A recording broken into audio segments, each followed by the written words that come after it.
There's nothing neo about them. They're the real old Nazis.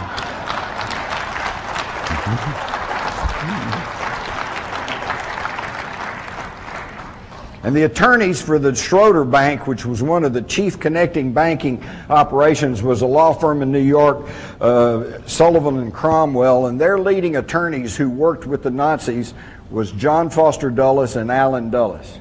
John Foster Dulles, Secretary of State under Eisenhower, the guy that brought us the Vietnam War, and Allen Dulles, of course, who was one of the longest-running CIA directors, who then sat on the Warren Commission to determine what happened to John Kennedy. All roads lead back to Sumer. You hear about the Babylonian civilization, the Akkadian civilization, etc., etc.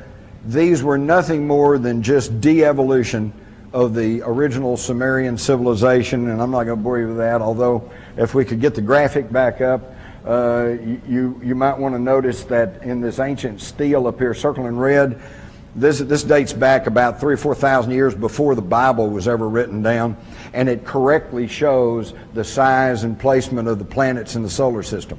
How'd they know that? Well, of course, we know how they know that. I'm not going to get into this. This is Sitchin's material. Others are now finding this out.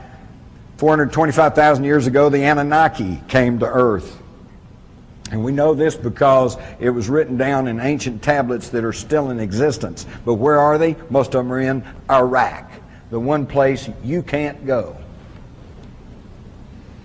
And we'll skim through this. You know, most of you know the story of the Anunnaki, okay, and how that there was wars broke out between them.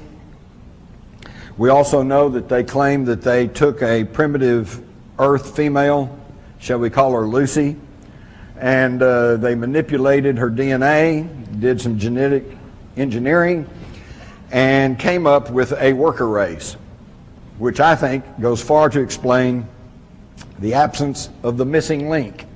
There is no missing link. He had Neanderthal, and then his DNA genetic makeup was tweaked, and then you had Cro-Magnon, modern man. We could go into the similarities of the names and the writings.